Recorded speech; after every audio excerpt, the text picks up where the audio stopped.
Hello, everyone. Welcome to UMD Media's weekly show, The H Panel. The H Panel starts now. Today, we'll be covering reimagining the Horn of Africa. The original plan was to have two more panelists, Professor Gail Gabisa and Dr. John Yang.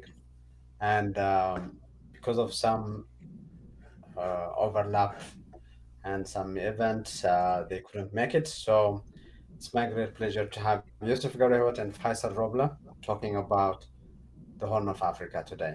So we'll be following the same structure. So we'll start with the first question: that's what stood out for you during the past week. We didn't meet last week either, but we'll still be depending on or focusing on the last 7 days.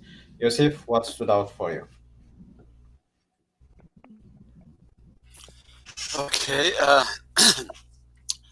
there was one information that I got, or that I also work with a certain organization that organization got from the Sudan, from Sudan, in regard to the Eritrean refugees in Sudan.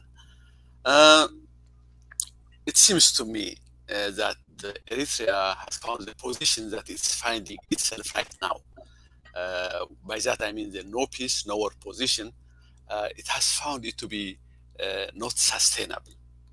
But by that I don't mean that it's opting for peace, but rather for total war. And when now? Why? Probably the information that we have got makes it clear. Within the past 19 months since the war started, the estimate that we are getting of the number of mainly young men who have entered Sudan as refugees, number in between 60,000 and 80,000. We always thought that thousands of them are flocking to Sudan, but we never imagined that the number would be this staggering. And almost all of them are young men. Many of them also are underage. Uh, Almost all of them are either army deserters or conscript invaders. Given that the population of Eritrea is about 3 million, it's with a demography skewed towards the old, you can understand what it means to Eritrea right now, especially when it comes to the Eritrean defense forces.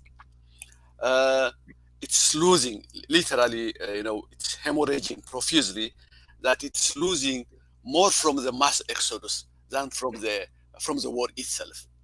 I mean, we don't exactly know the number of Eritrean soldiers that has been killed and maimed in the war, but it doesn't come even near to the 60 to 80,000 numbers that have been estimated to have uh, uh, fled Eritrea.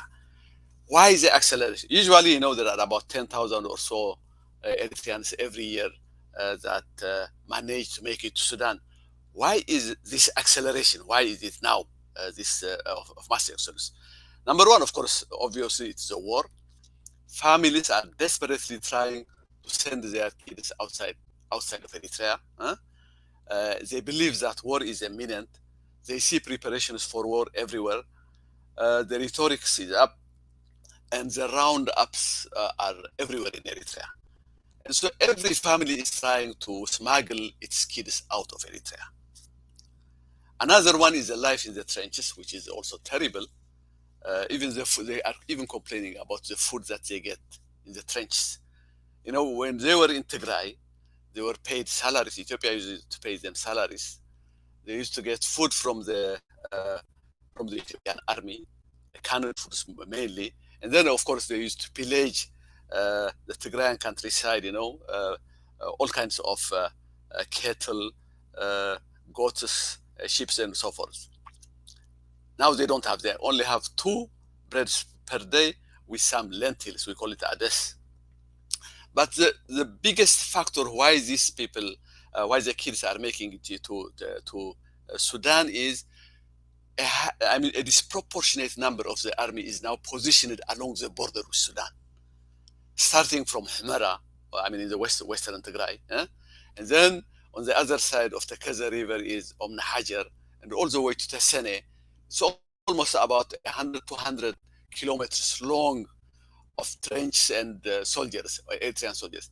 It's easy for the kids to cross into Sudan, I mean, in an hour or two. So all in all, Eritrea has found that it cannot sustain this kind of loss. So that's part of the reason. One of the main reasons why it wants this war to conclude, but not in a peaceful way. It wants a big war that brings, I mean, the crisis to an end. Unless it does that, it feels that it's slowly dying. The army is, at least it cannot sustain the army the way it is right now. That's what I have found very interesting from the information that we got from the UN workers, in fact, in regard to the Eritrean refugees in Sudan. Thank you. That's Thank you, Yosef. What about you, Faisal? What stood out for you during the past 7 days? Well, thank you very much. Two things probably, but one I will probably spare for the greater discussion of today's topic, which is the reimagining of the Horn of Africa, and that's Somalia. As you know, Somalia is going through some elections as we speak today. The presidential election will take place on Sunday. So by Sunday night, our time, actually by Sunday daytime, our time, we would know who becomes the president of Somalia, whether it would be Farmajo or somebody else. So I can come back to that. But other than that, I think two small things stood for me. One is local, the other one is international. The local one is a hunger strike that some Somali prisoners in Jigjiga have been carrying for the last 3 days. And these prisoners are people who broke ranks with Mustafa Umar on political issues. Some of them were really very high ranking in his own administration about 4 months ago. Abdul Adil was the chief security officer, or what they call Minister of Justice, if you will, and security, who was the top commander in terms of the hierarchy of the of the system, and then a couple of other ministers and some other activists and social media pressure groups are all in prison. Not only are they carrying a hunger strike at this point in time, so that the world will know what they are going through, but the prison in which they are is said to have been a place that used to be for animal holding, and it is infested with chemicals, cancer-causing chemicals, actually carcinogenic, full all over.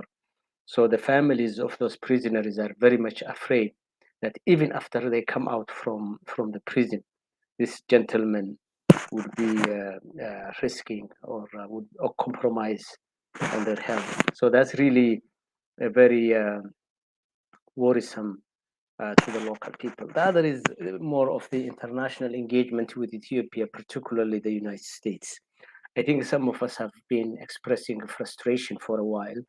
And for the last week, we have seen two presentations by Samantha Powers. The last one she did was to the US. I think it was the Budget and Finance Committee, if not the Foreign Committee, I'm not sure, where she presented her request to the committee for the 2022-2023 budget, asking for $29 billion for USAID. So far, so good. But I listened to the presentation very carefully, and knowing how the system works, especially when it comes to this kind of format where bureaucrats go to the legislative body for budget request, I was very much sensitized to some issue that I always suspected. And we talked about this issue at this space, particularly Yosef and myself, where the West is not serious about Ethiopia and the whole Tigray situation. Samantha is asking for the budget. There was only one mention or twice of mentioning Ethiopia in passing. There was never any mention of the Tigray famine, or if you will, massacre and hunger. There was an abundant discussion on Ukraine, and even Afghanistan, which doesn't have really an impending, at this point in time, critical crisis. But this is, again, the West's priorities when it comes to third world countries, and particularly to Ethiopia and Africa, in the sense that sometimes they tell us in the social media things that will make us feel good, but when it comes to real discussion is in behind closed doors, those issues that we care about, that we always mention regularly, don't even feature in their presentations. So with that, I think the Sahan Journal on the Ethiopian cable mentioned some two important facts that really, again, attracted my attention. Sahan is a journal that comes out of Nairobi. And it mentions that Ethiopia, quote unquote, attracted 2.4 billion US dollars in the last 9 months. And the investors are mainly Americans, Israelis, and French and China. So 2.4, this is a huge, this is at about 67 to 70% of what the normal investment was when Ethiopia was, in a normal situation. Having said that, I think Samantha Power was very shockingly to me when she mentioned her meeting with Ahmed Shide, the finance minister of Ethiopia. And she basically mentioned to the committee that they are working with Ethiopia, and mainly Ahmed Shide requested, according to her, to help the Ethiopian government in the area of fertilizers. So she was more putting weight on the request presented to her by the Ethiopian government in an official capacity, as opposed to the crisis that we always talk, or she would like to tell us. Here is the catch, in my opinion.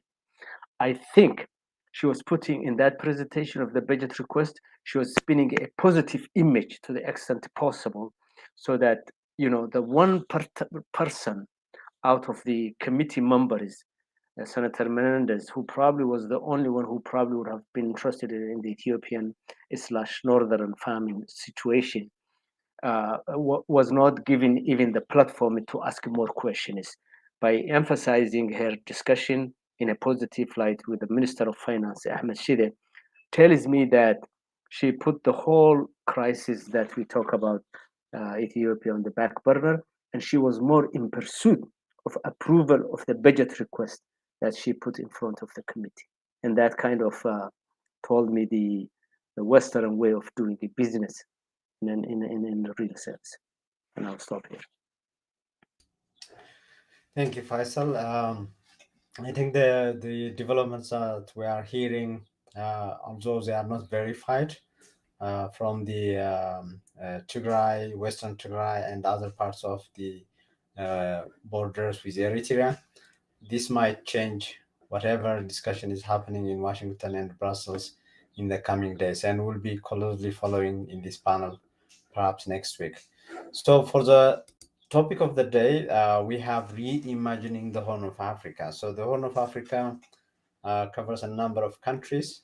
We might not be covering every country there, but maybe we can start on what could be covered today, and then this is something that we need to revisit from time to time, I guess, given the dynamics, given the variables, the actors, and so on. So, Yosef, let's start maybe with your take on the topic. So, zooming in into Tigray, Eritrea, or in general, what is your take on what the Horn of Africa could look like, should look like, given the circumstance that we are reading from what's happening in each of these countries?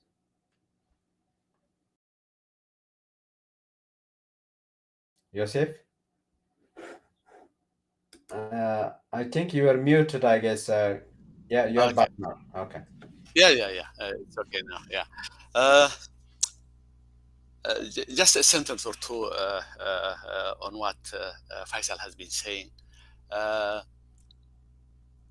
it's always, to me, the cessation of hostilities or the humanitarian truce has been a colossal mistake by the TPLF leadership.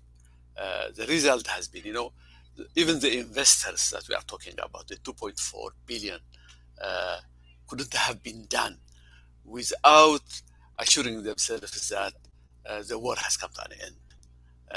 And of course, without Tigray getting out or breaking out of the siege or encirclement.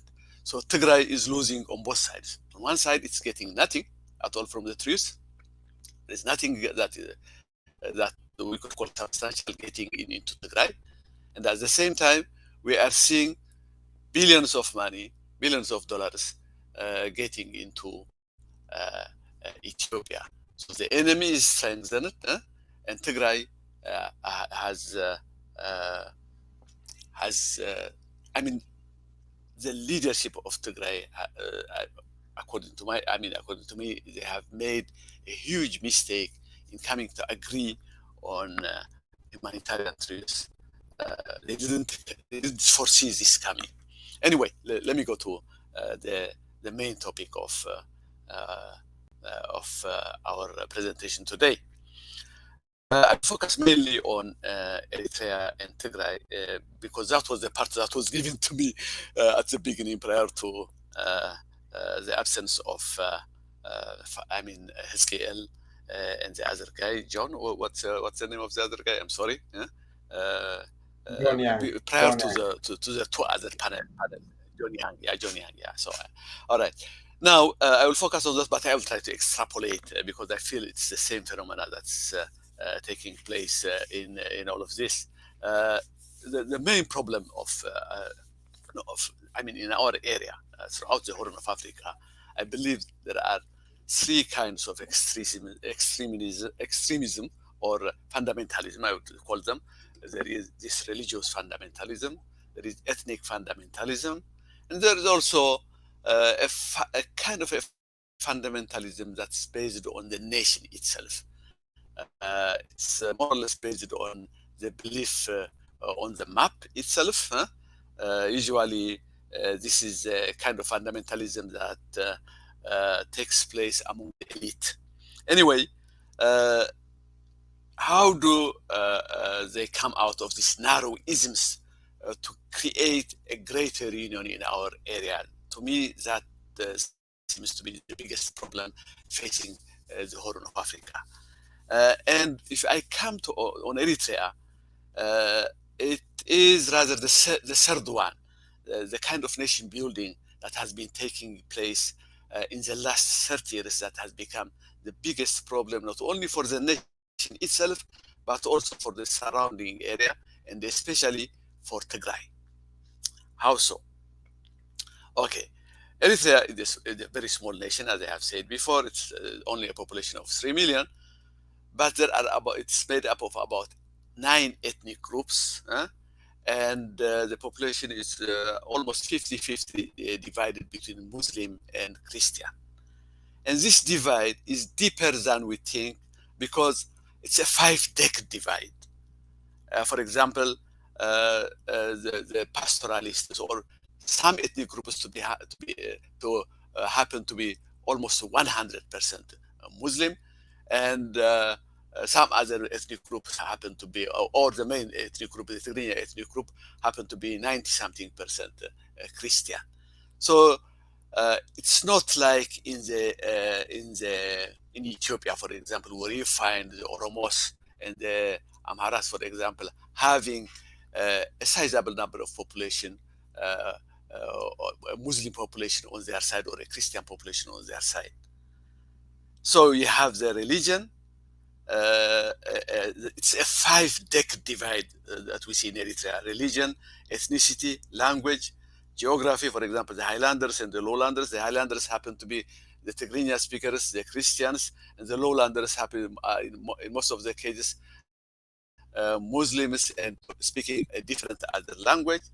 Culturally, also, the highlanders happen to be agriculturalists. The lowlanders happen to be mostly of them nomads or pastoralists. So there is this 5-decade divide. So what does the project, the Eritrean project, has been how to create an Eritrean identity that the word I'm trying that overcomes all these divisions. So instead of looking at the common, for example, what they did is the only way they could keep those people together is the common thing that they have, and the common thing that they have is of the most recent phenomena. It doesn't go deep enough.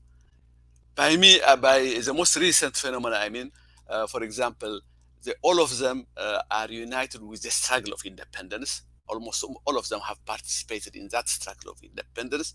So that is one of the things that they base their identity. The other one is, of course, Italian colonialism, which takes us to the map itself. So this nation is building on this very shallow common ground. Now, because it is so shallow, it requires enemies to survive. The struggle has to be stretched. The struggle that have been ended, 30 years ago, it is still alive today because it's always in constant search of enemies. Only under a towering enemy are the 9 groups united together. Part of the reason why they are fighting why there is a fighting right now in Tigray is that result. So the difference with the neighbors, always the emphasis is on the difference and not with commonality. For example, the commonality that exists between the Tigrinya-speaking group in Eritrea and the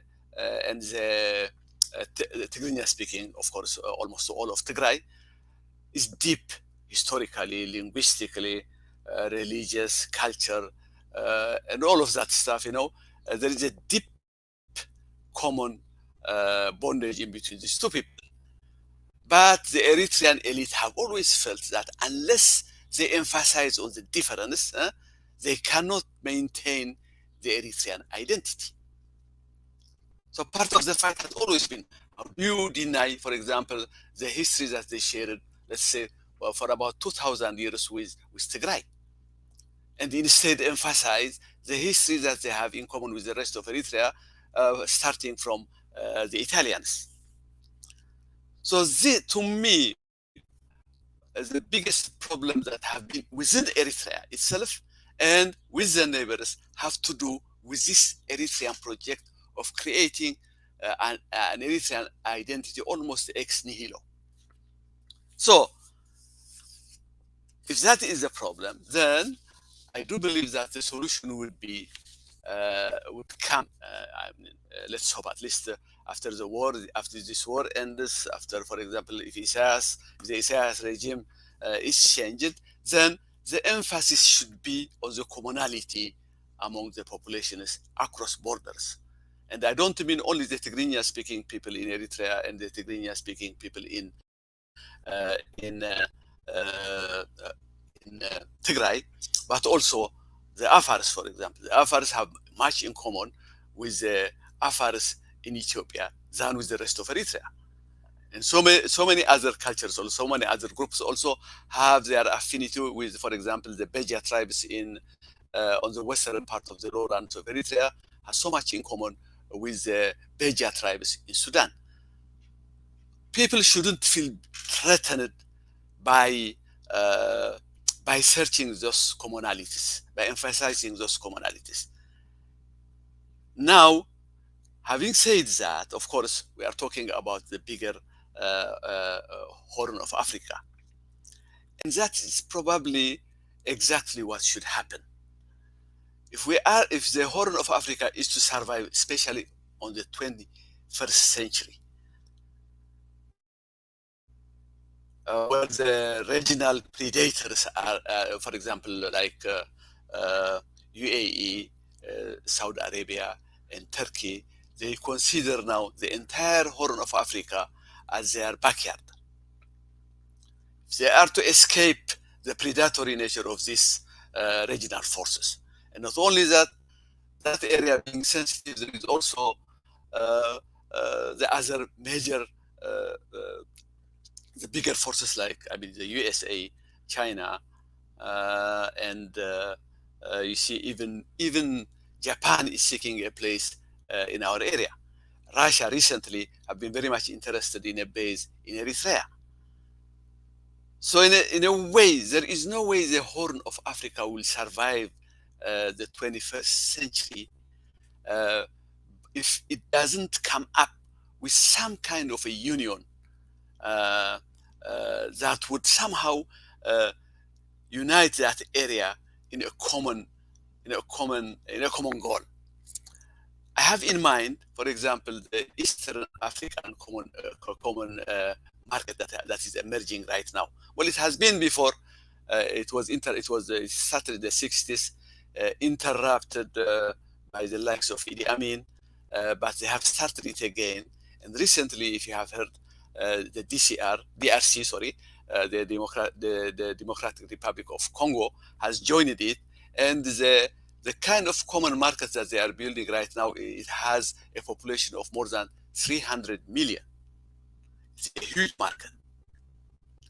If somehow the Horn of Africa also goes along that line, not only in creating one in the Horn of Africa, but eventually joining the East African Common Market, I do believe that the bickering that exists among various ethnic groups would be would be less than what is now.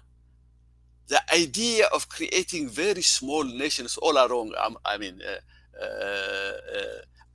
there, I mean, I am not against the creating of nations in Ethiopia or in the entire Horn of Africa. New, I mean by new nations like Tigray.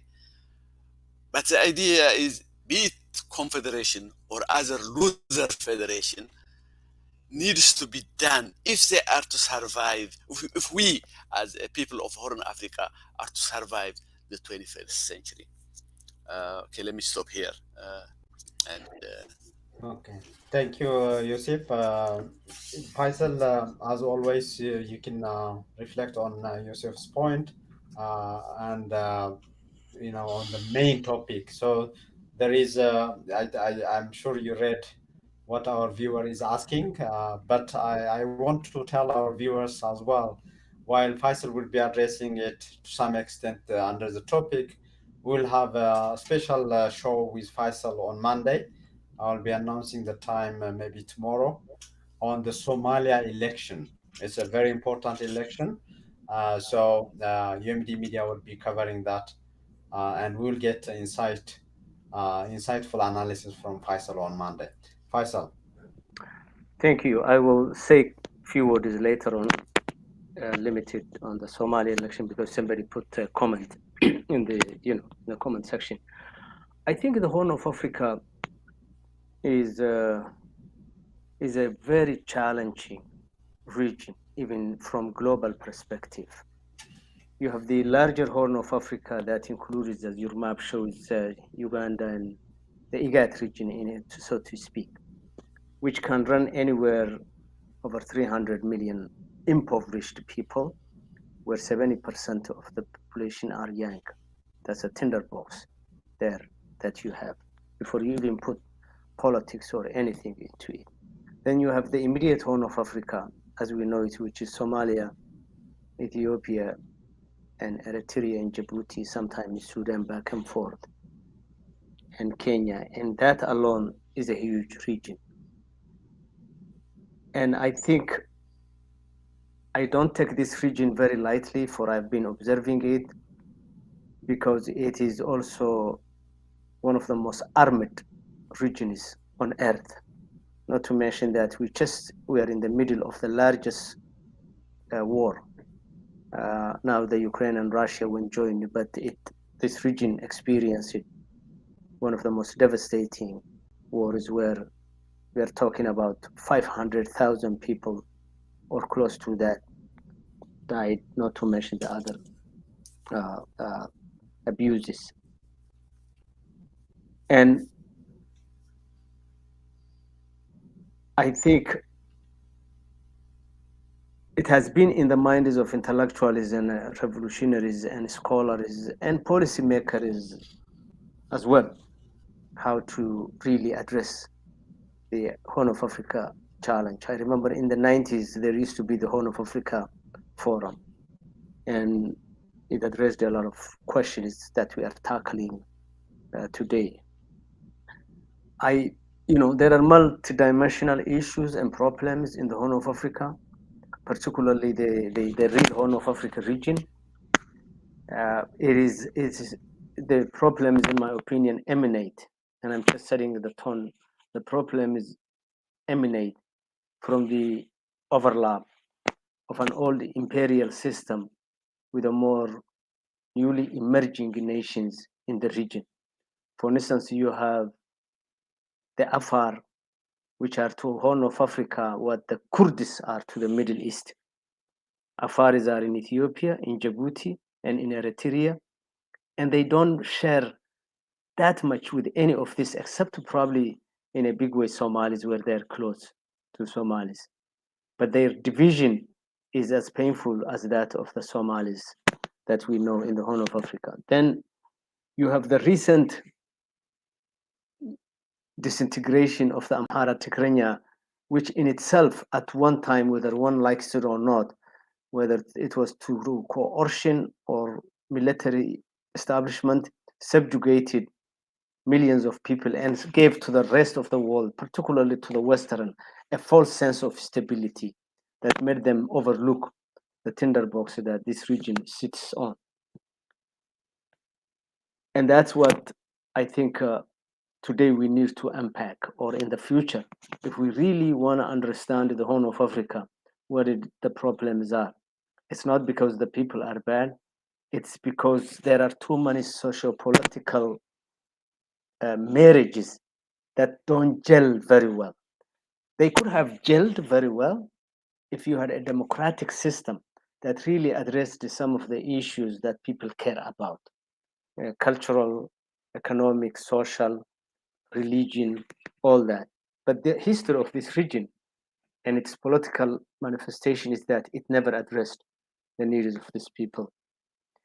Therefore, we come to, I think, as part of really coining the problem of the Horn of Africa, in my opinion, what's Wallace Soyinka called it the African sword, a festering African sword, in the sense that you have this sword that never heals because the boundaries that we have within or even outside in the Horn of Africa is not real. Ethiopia's borders are not real, whereas it relates to Eritrea and Sudan and Somalia.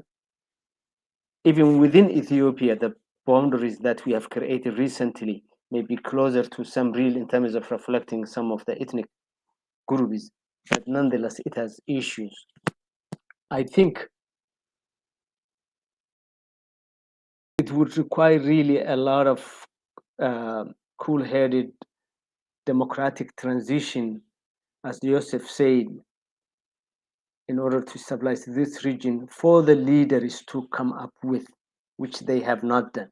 Actually, unfortunately, Ethiopia was seen to have seen the light of a bit of democratization, a little bit, although it was never really fully on the course.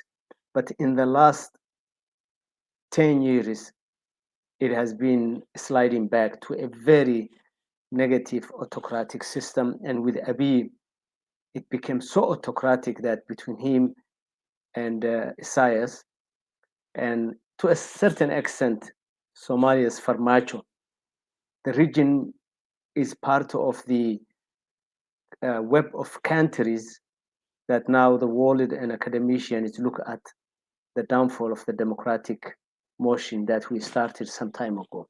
Basically, the trio of Isaias, Abiy, and Farmacho feature in the lessening of the democratic governance of the Horn of Africa, and for that matter, the whole world. Somalia's election, which is taking 1 year after it was supposed to take place, will be completed by this coming Sunday their time. It could be running all the way in the wee hours because it's a live election and people count the ballot in live. And at this point in time, nobody knows who will emerge as the victor.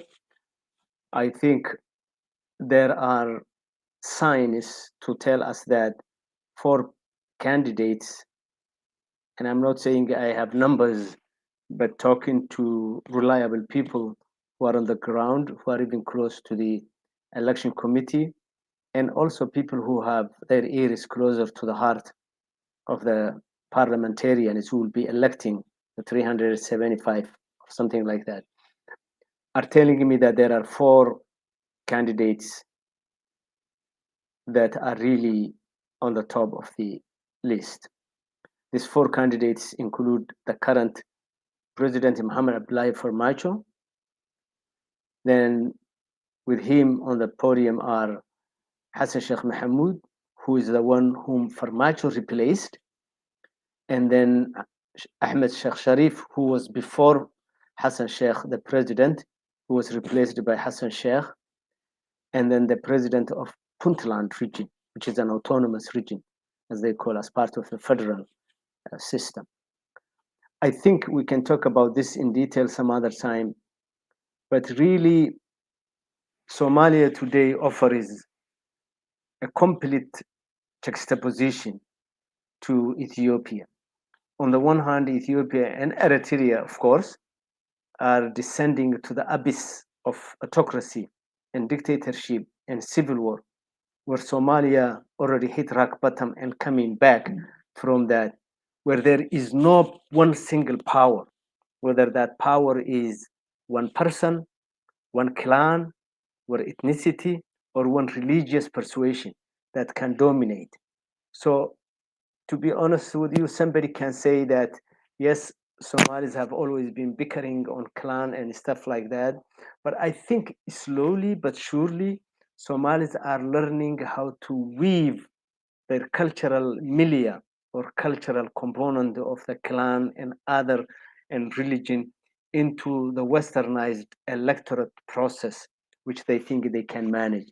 And if anybody has watched, yes, making this the sausage is very dirty, making law is very dirty, but the outcome is what counts. So we have been watching in the last 1 year how Somali politicians have been pulling and pushing to arrive to this day. We're conducting the election in front of everybody, being counted, where the president doesn't have any more sway than the least and the youngest candidate who is in his 30s, who said he is in the election because his dad fought for this country as a military man. When you compare that to Abiy saying from the podium a month ago, is there anybody who would like to oppose him or to compete him in a full house of parliamentarians and party members, and nobody could raise their voice? Not to mention the fact that he also handpicked behind the closed door who is going to become the second or the vice president of his party and the second vice president of the party. The two countries are totally different. I think that busts one of the old theories that we used to believe, that society's advancement is measured by how you move from pastoral or gatherer and hunter to agricultural to the cap. I think Somalia is a good example of what political economists call the duality of a society that's on the one hand in the pastoral lower level of socioeconomic development or whatever they call, on the other hand, easily moving into the higher level, whereas Ethiopia is stunted, if you will, in that feudal culture where democratization in Ethiopia, day after day, is becoming too cumbersome, too difficult, and a situation where we are losing faith. Thank you, Faisal. One thing that both of you, especially Yosef, mentioned both the domestic and the external factors in each of these countries. So, what comes to mind is Alex Doll's book from 2015, The Real Politics of the Horn of Africa, Money, War, and the Business of Power. Here in this book, a very interesting book, rich with data, analysis, country by country, and people, personalities, and where money is flowing from, how much, for what purpose, and so on. He details that he used the concept of political money, political budget, and so on. So at that time, 2015, he was saying that Ethiopia is one of the very few countries maybe if not the only one, that was free from that kind of political money at that time. Uh, in a follow-up paper, if I remember it right, with the coming of Abiy Ahmed to the palace, Ethiopia joined that political market or political money. So I'm just wondering, both Yosef and Faisal, how do you see the dynamics of internal versus external powers playing a role in a possible reconfiguration or continuation of that volatile situation in the region? Yosef, I think you are still muted. Let me see. Yes, you should be back now. All right. Okay. Before I do that, I'll come back to it. Let me look at, I am with Faisal in stressing that we need more democracy and not less democracy in our region. And I have also been following the case of Somalia, the way it has been evolving, the way democracy has been evolving slowly but more or less solidly in a way that's not. In Ethiopia, rather, it's the elite from the top that they start it, and then it doesn't go as much as to the lower people. Somehow, in between, they will try to manipulate it, as the EPRDF has done, for example, by distributing fertilizers to the peasants in order to buy their votes. That kind of thing, for example, is not happening in Somalia. Although, of course, there is always, the question of bribes here and there.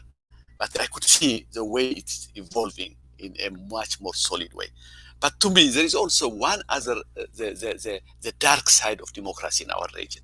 The dark side, by the dark side, I mean, I remember I couldn't really remember the article, but I remember the last time election was conducted in Kenya. In one part of Kenya, there was a mass displacement of people. Violently, a certain population group was massively displaced. About almost more than 100,000 people were displaced from that area. And what is strange is that as soon as the election was over, the day after the election, all of them were allowed to return back to that area. The idea was to create a condition where they couldn't vote. I couldn't remember exactly where the area is. I mean, in Kenya, but where the area is. But he particularly mentions a certain population group, probably a certain ethnic group, and they were. Now, imagine what this is: a democracy motivated violence. Say a democracy motivated violence. We could even have a democracy motivated genocide. And what we have been looking at in Ethiopia is right now, and then more or less, we only focus on for example, on the Amhara, Tigrayan fighting in between them. But the Amharas are motivated by much more than that. They are trying to create a majority to rule Ethiopia. So their major enemy for them is the major enemy that they consider is going to challenge them for a long time to come are the Oromos. If you are to have a majority, then you will have to do something. You will have to subdue the Tigrayans along you. You will have to expand. You will have to subdue the Metakel area. You will have to maintain your majority in Addis Ababa. So notice that in all of this, democracy is being taken as de facto present, whether we like it or not. After that, what they are trying to do is, in order to create a majority, you unleash, horror in the nation. That has been going on, for example, in other countries too. Notice at Modi, for example, Modi of India, he's always motivated by the numbers. In the Modi's case, the way he has been maltreating the Muslims in India and other castes in India, he is always motivated by the numbers. And of course, he has to take democracy as de facto. So democracy itself is becoming in many areas a motivator for violence. You see it even in the US or in. So that is one part of it. Before I go back to your question. Can I jump? Yeah. Oh, you want to? Okay, go ahead. No, just one. I think democracy always is nurtured or hindered by the culture in which it has to grow. When you were talking about that, Yosef, I was thinking of how Abiy handled Tigray versus how Somalis are handling Somaliland in 30 years. Somaliland declared, a unilateral secession 30 years, but Somalis knowing what civil war is and how devastating it is, they agreed on both sides, as much as they are the same people, even sometimes families being on both sides. They agreed to nurture talks to leave and give Somaliland time to even pursue its course, and it's already running 30 years without ever picking a single shot to coerce and force Somaliland to come back. In Ethiopia, Abiy and his team couldn't tolerate a 2-month election that TPLF conducted within the existing framework. So I think the cultural difference between the two areas also says something about what type of. So you're right. Even genocide could be expressed within the culture that you have in a given society. So go ahead. Yeah. I mean, me and you agree that there is no other alternative to democracy. That's clear. The question that we have is, how do you conduct democracy in that region, especially in the region that we are talking about, in Oromia, in Ethiopia in general, in Ethiopia? How do you conduct the democracy without unleashing these dark forces? One of the reasons why I'm mentioning this, if you look at, I keep saying that many times, if you look at the federal system, the federal arrangement in Ethiopia, with the creation of huge killers like Oromia and Amhara Killil and Oromia, has been probably the biggest mistake that has been made. Both of these regions are now so powerful. I mean, they don't even need, for example, the Oromos, if they want, they are about 40% of the population. All that they need is one or two other ethnic groups, and they could rule Ethiopia forever. So there is no motivation. There wouldn't be any motivation for them to extend the democratic system as we want it to be throughout Ethiopia. The same is on the Amhara side. So if we are to create a democratic system, we have also to give due attention to all these details that we are talking about. But let me go back to the question of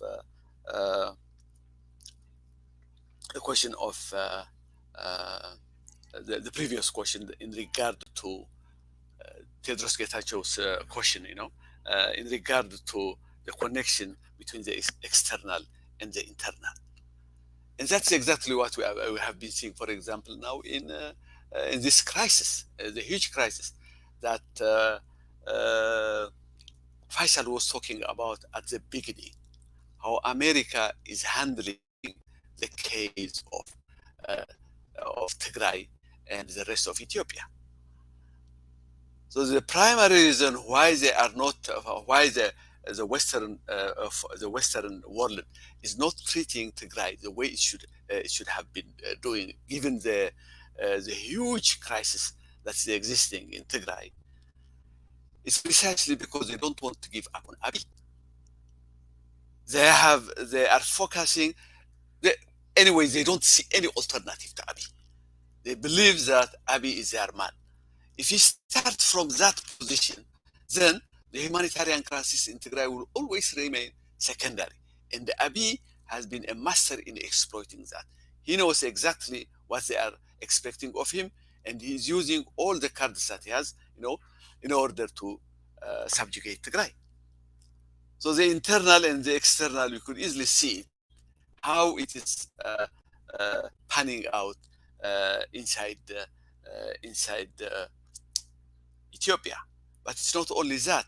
If you look at, for example, we mentioned it before, Djibouti, that tiny nation has a base, American base, French base, Chinese base, and now the others are crowding that area.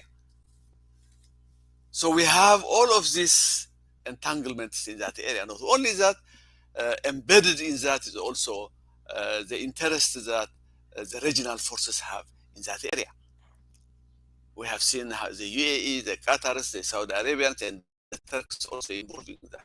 In order to find a way of untangling all these webs, it's really very difficult, and it's part of the reason why the entire area is in a mess. A less interesting area, for example, let's say Central Africa, a Central African nation would probably have a better chance of having peace precisely because nobody is interested in that area. So I don't want to say much than that one, but the case of Tigray crisis probably is the most transparent case on how the West prioritizes its interest in the region. If I just jump on Alex's assessment of the political money, I think, yes, as you said, he documents very well, and he sees the Middle Eastern money as a factor that plays a significant role in the dispensation of the Horn of Africa's politics. And in the past, that was more limited to Sudan and Somalia and Djibouti. Now Ethiopia is the biggest market for that. And you can tell how Abiy is finally the Ethiopian leader who inadvertently delivered the traditional quote-unquote Christian island of the Horn of Africa to the Muslim world of the Middle East, in which case both the politics and the military of Ethiopia is heavily influenced for good or for bad by Muslim countries, whether that is United Arab Emirates or Turkey, or even by far estimate Iran. And this is a very unforeseen situation, say 10, 20 years ago. Why is this happening? Because Ethiopia is open for that political money that Alex Duval talks about.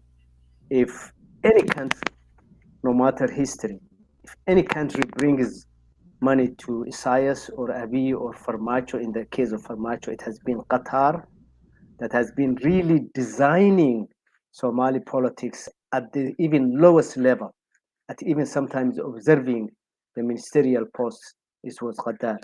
So the region in the past, we used to get entangled with the big powers during the dual power of the West and the East. Now there is a secondary power in the Middle East that eyes the Horn of Africa for various reasons. I think Ethiopia is, and Sudan, the big market. I think Somalia is the potential sea outlet that they want, not to make sure that whatever happens in Somalia is because the Middle Eastern countries and the Gulf countries want. They don't want Somalia's coast and ports to be independent from those countries.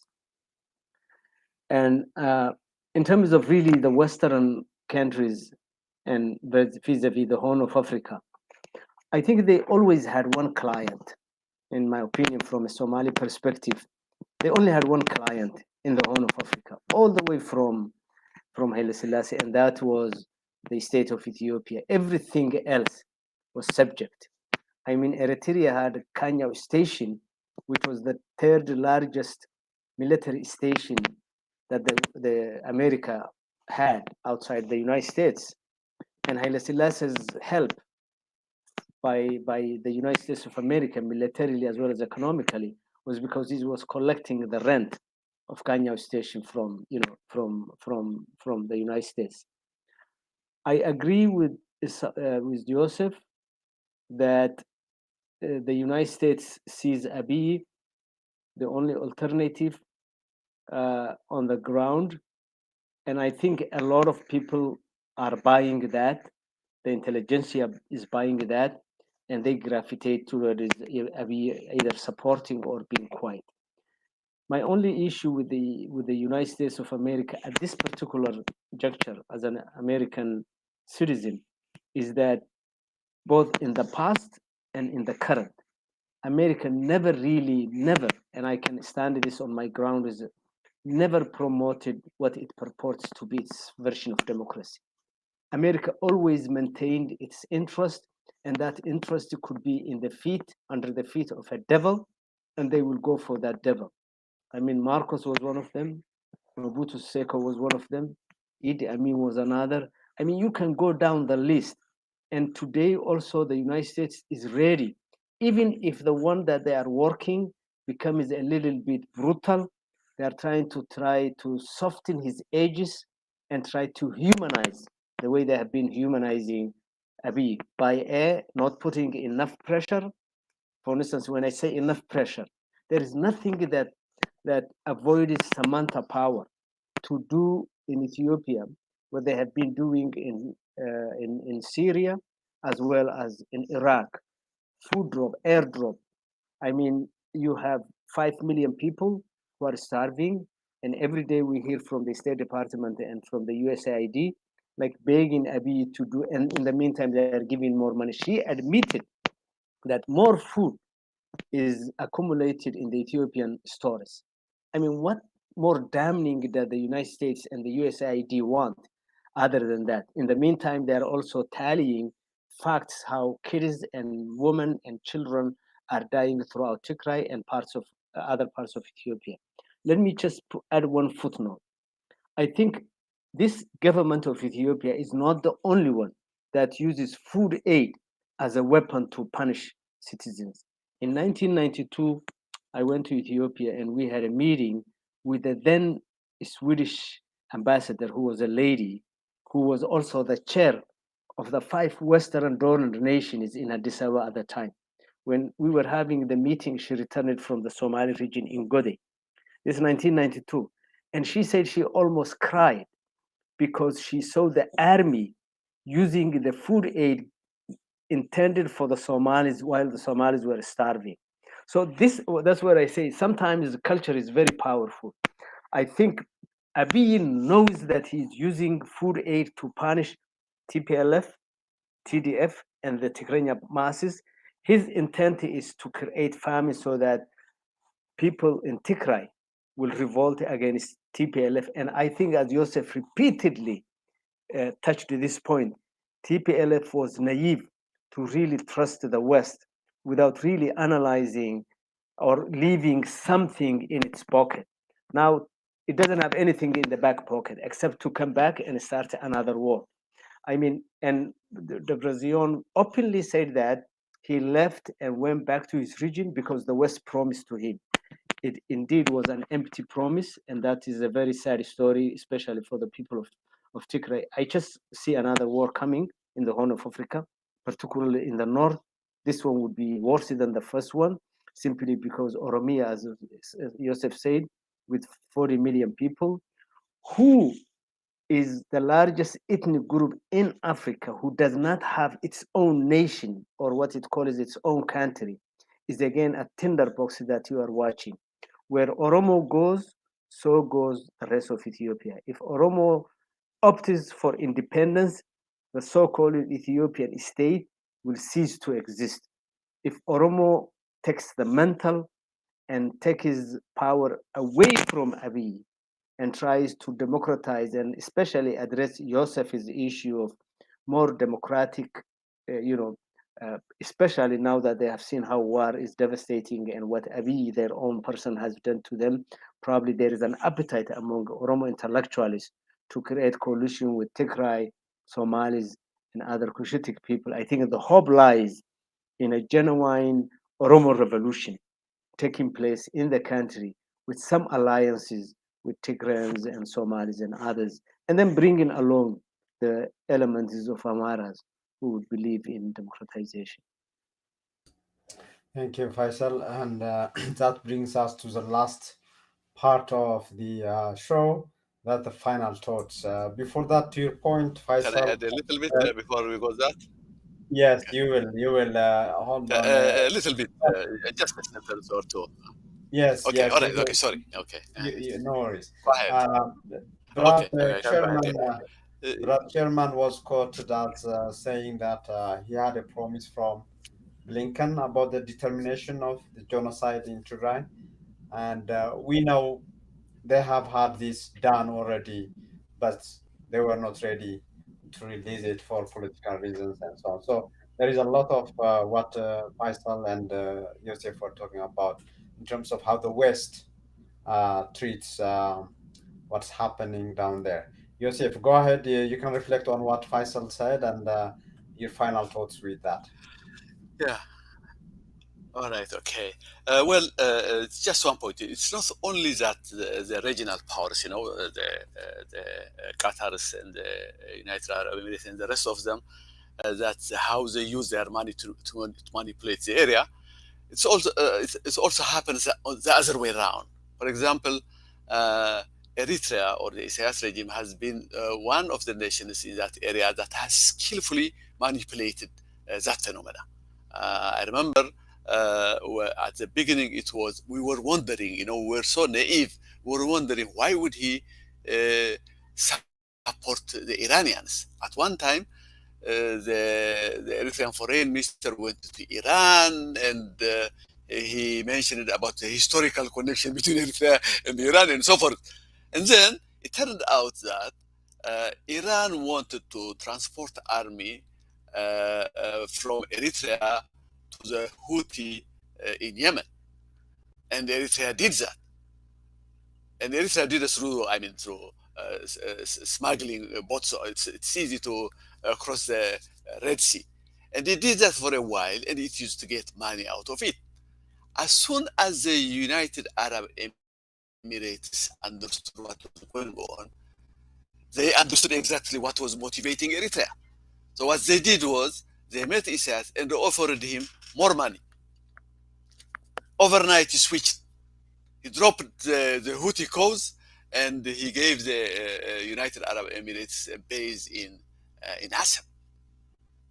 So, uh, I haven't read the book of Alex Dual, and I don't know exactly the content of it.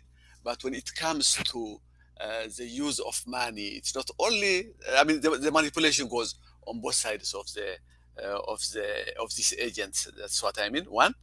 Another one is you mentioned about how, although they have found out that it is a case of genocide, it's the State Department that's refusing to let this, uh,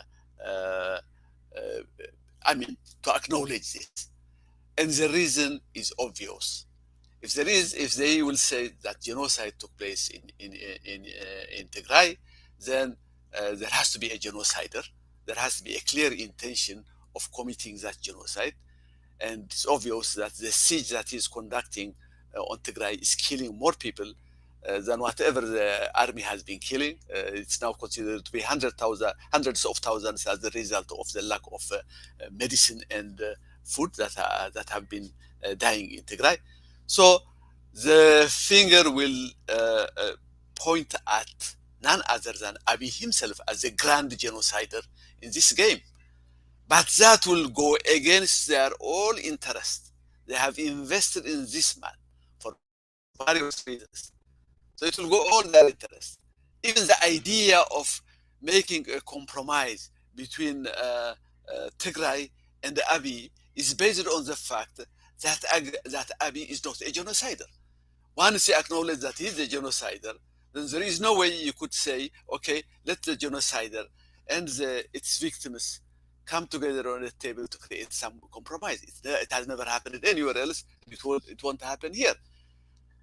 So for the formula that USA has in regard to that area will fall apart if it admits that genocide is going on. The State Department will do whatever it can to deny that acknowledgement. Okay, now let me go to the to my last case. It has to do with probably with Eritrea again. It has been, there is rumors. In fact, today there has been a lot of rumors in the social media that Eritrea is withdrawing from Western Tigray. So uh, now the question is, of course, we don't know exactly what Abiy is doing. He has been a master of ambiguity, and it has become very hard to kind of read him. But there has been this Fano and Federal Army controversy that has been going on, and now they are saying that the Eritrean forces are moving out from Western Tigray. Now, let me point out one fact. Abiy doesn't have any loyalty to history, as he claims to be. He doesn't even have any loyalty to any ethnic group. When it comes to loyalty, it's almost with a light touch. That's why it's not a problem for him to switch from one ethnic base to another ethnic base. For a long, throughout this crisis, he had the Amharas and the Eritreans with him. And now he's trying to go back to his former base, the Oromos. Now, what is exactly happening in West Tigray? I am not sure. I can't say for sure. But to me, as I have stressed so many times, if Western Tigray is returned to Tigray, probably that is the best. For Abiy, there is only two options: either to destroy totally Tigray and bring it to total subjugation, or he will have to let it go. There is no other option.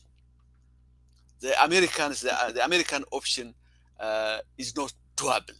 The idea of accommodating or creating a compromise between these two is not doable. But if he allows Western Tigray to return to Tigray, then I think Abiy will kill many birds with one stone.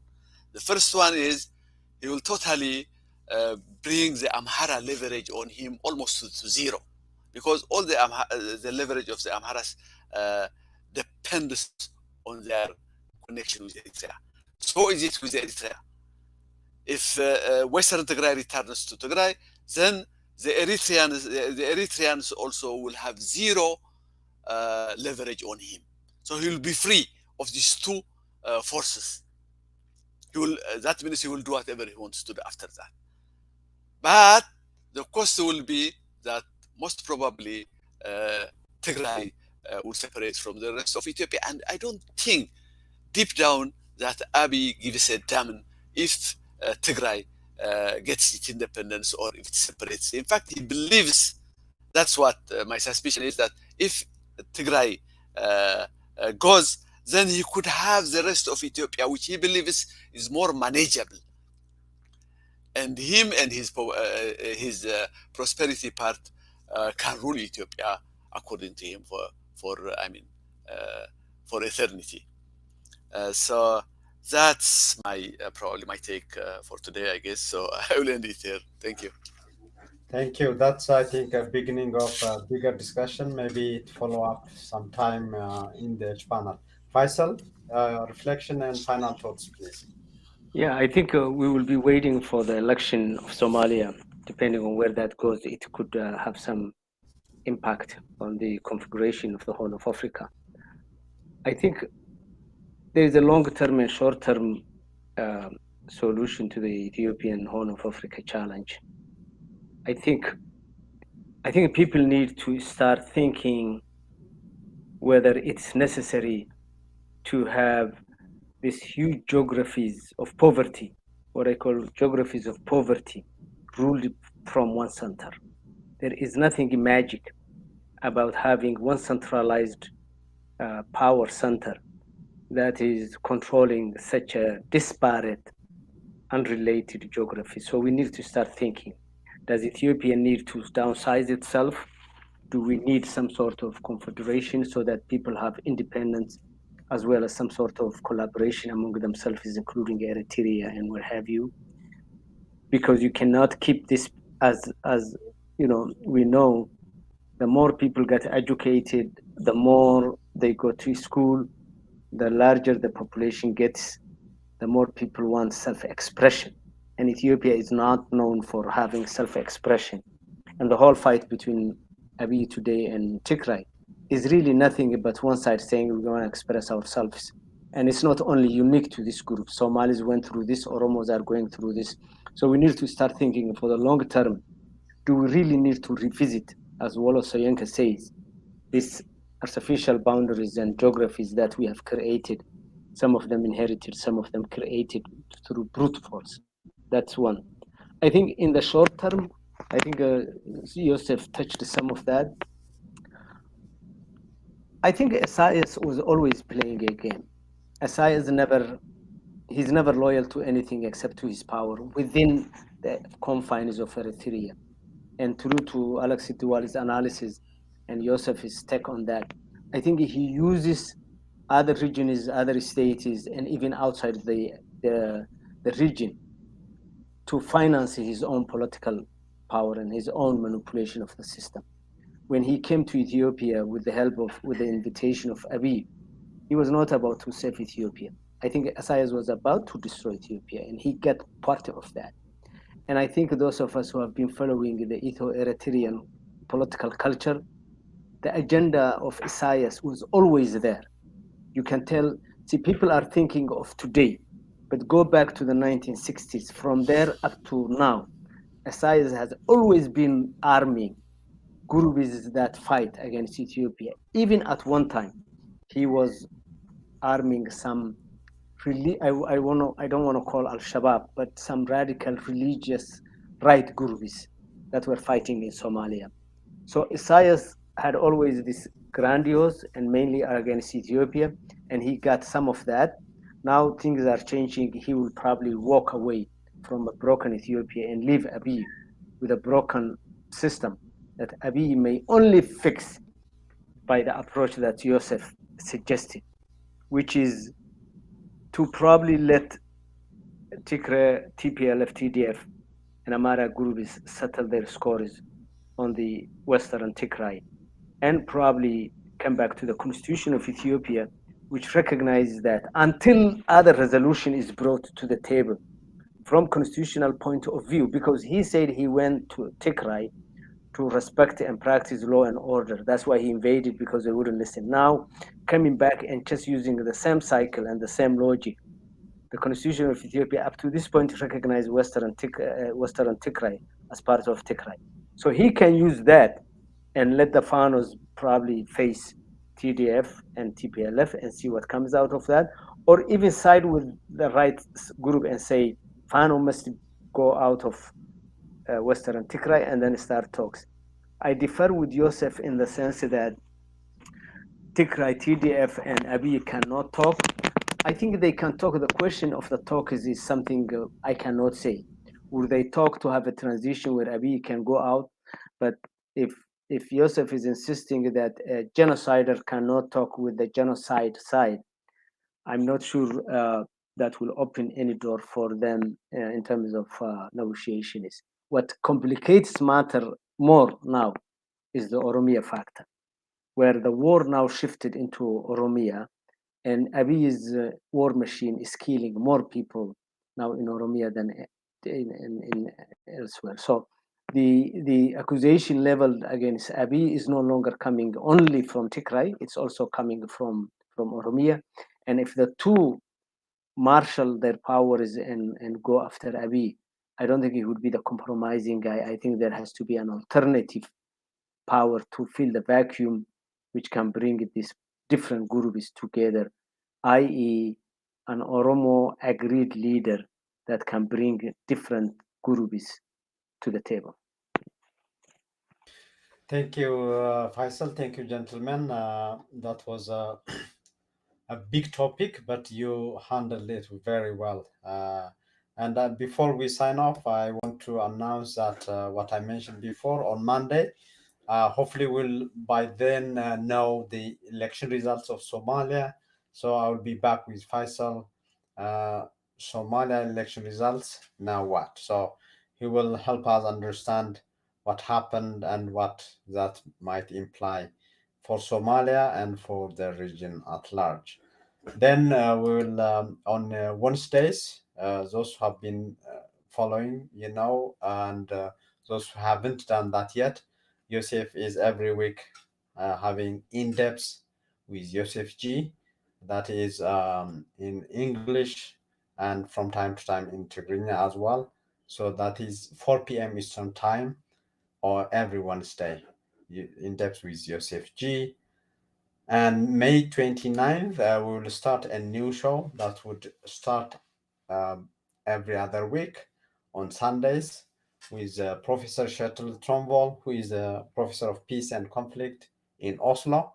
And he's also he specializes in on the Horn of Africa.